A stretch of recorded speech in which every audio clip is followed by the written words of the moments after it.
Assalamualaikum warahmatullahi wabarakatuh. Hari ini saya akan mensimulasikan pembelajaran kelas rangkap model 221, 2 kelas dan 2 mata pelajaran yang berbeda dan dalam satu ruangan untuk kelas 2 dan kelas 3. Terima kasih. Selamat pagi anak-anak, apa kabar hari ini? Alhamdulillah, luar biasa, subhanallah, Allahu Akbar. Baik, sebelum kita mulai belajar, terlebih dahulu marilah kita sama-sama berdoa. Berdoa mulai, berdoa selesai. Nah, kebetulan hari ini guru kelas 3 sedang tidak masuk. Oleh karena itu, anak kelas 3 hari ini akan belajar bersama Pak Guru dan anak-anak kelas 2 ya. Nah, sekarang untuk pembelajaran kelas 2 hari ini kita akan belajar tentang kalimat atau ungkapan permintaan maaf. Dan untuk anak kelas 3 kita akan belajar tentang norma yang berlaku di masyarakat. Baik, sekarang untuk anak kelas 2 kita akan belajar tentang kalimat permintaan maaf. Coba siapa yang bisa menjelaskan Pak Guru tentang kalimat permintaan maaf itu? Baik, kalau gitu kalimat permintaan maaf itu adalah kalimat yang disampaikan seseorang untuk meminta ampun atau maaf atas kesalahan yang telah dilakukan. Contohnya, 1. Maafkan aku ya Pak, aku janji tidak akan mengulangi kesalahan yang sama. Yang kedua, aku minta maaf karena telah melukaimu. Yang ketiga, saya berharap kamu akan memaafkanku. Dan yang keempat, maafkan aku ya nak, kamu belum beruntung, dan lain sebagainya.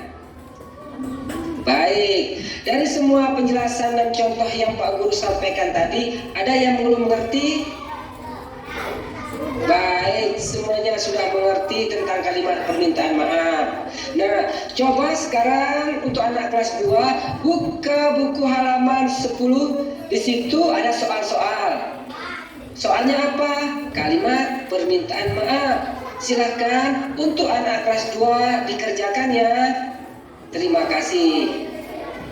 Nah, baik. Sekarang untuk anak kelas 3 kita akan belajar tentang norma yang berlaku di masyarakat.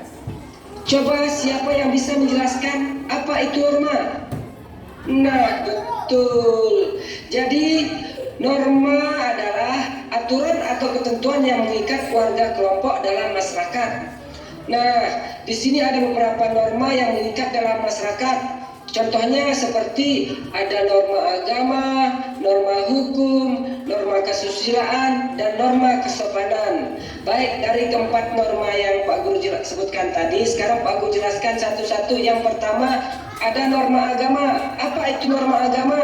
Norma agama itu adalah sekumpulan tatanan hidup manusia yang bersumber dari wahyu Tuhan yang mengatur hubungan manusia dengan manusia lainnya. Jadi sebagai umat beragama kita berusaha mengendalikan sikap dan perilaku kita, karena manusia harus mentaati perintah Tuhan dan menjauhi segala larangannya. Nah, di sini ada 3 contoh penerapan agama seperti yang pertama, beriman dan bertakwa kepada Tuhan. Yang kedua, menjalankan ibadah sesuai dengan agama yang dianut. Yang ketiga, menghormati dan saling menghargai. Nah, yang kedua sekarang ada norma hukum. Apa itu norma hukum? Norma hukum itu adalah aturan tentang tingkah laku manusia dalam pergaulan masyarakat yang disusun oleh badan resmi negara dan sifatnya memaksa dan harus ditaati masyarakat. Jadi norma hukum itu mempunyai 2 sifat. Sifatnya antara lain, yang pertama bersifat perintah, artinya mengatur seseorang dalam melakukan sesuatu dan jika dilakukan dianggap melanggar norma hukum. Contohnya, setiap kendaraan harus memiliki izin mengemudi. Nah, yang kedua, dia bersifat larangan. Apa itu? Artinya membatasi seseorang dalam melakukan sesuatu dan jika dilakukan dianggap melanggar norma hukum. Contohnya, pengemudi kendaraan bermotor lebih pantas kecepatan sesuai dengan ketentuan undang-undang. Dan yang ketiga sekarang norma kesusilaan. Jadi norma kesusilaan itu adalah aturan hidup yang berhubungan dengan bersihkan kalbu dengan suara hati manusia. Tujuan norma kesusilaan itu adalah mewujudkan keharmonisan hubungan antara manusia. Jadi bagi pelanggar norma kesusilaan akan merasakan penyesalan atas perbuatan yang tidak benar. Contohnya, pelaksana kesusilaan itu seorang siswa yang mendengarkan hati nurani tidak akan menyontek pekerjaan temannya karena ia mengetahui hal itu perilaku yang salah. Nah, ada yang terakhir, ada norma kesopanan. Apa itu norma kesopanan? Norma kesopanan adalah norma yang mengatur pergaulan hidup manusia. Jadi norma kesopanan itu mencakup soal cara. Cara apa? Cara berpakaian, cara berbicara, cara berperilaku terhadap orang lain, dan cara bertemu atau bertamu ke rumah seseorang dan lain-lainnya. Nah, jika seseorang melanggar norma kesopanan akan mendapatkan sanksi sosial berupa cemoohan, pengucilan, atau dijauhkan masyarakat. Ada contoh penerapan dari norma kesopanan. Misalnya seperti yang pertama, bersikap sopan kepada guru. Yang kedua, menggunakan bahasa yang halus. Yang ketiga, sopan saat berbicara kepada orang yang lebih tua dan lain sebagainya. Baik, sampai di sini ya, sudah mengerti semuanya? Mantap. Ya, baiklah, kalau sudah mengerti semuanya, untuk anak kelas 3 coba dibuka buku halaman 12. Di sana juga ada soal-soal. Sekarang dikerjakan ya. Terima kasih. Baik, sekarang untuk anak kelas 2, bagaimana? Sudah jadi semuanya? Oke, mantap. Terus anak kelas 3 gimana? Sudah jadi semuanya?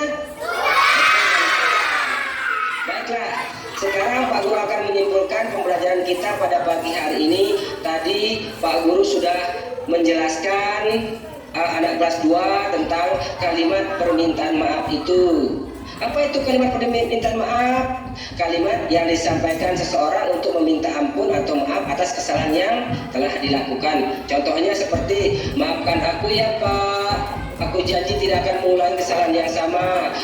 Yang kedua, aku minta maaf karena telah melukaimu. Yang ketiga, saya berharap kamu akan memaafkanku.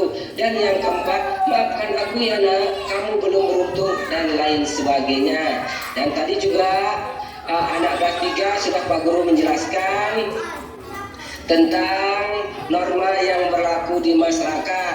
Jadi ada beberapa norma tadi sudah Pak Guru jelaskan. Ada berapa? Ada 4. Yang pertama apa? Ada norma agama, norma hukum, norma kesusilaan, dan norma kesopanan. Jadi norma agama itu ada 3 contohnya. Yang pertama, beriman dan bertakwa kepada Tuhan. Yang kedua, menjalankan ibadah sesuai dengan agama yang dianut. Yang ketiga, menghormati dan saling menghargai.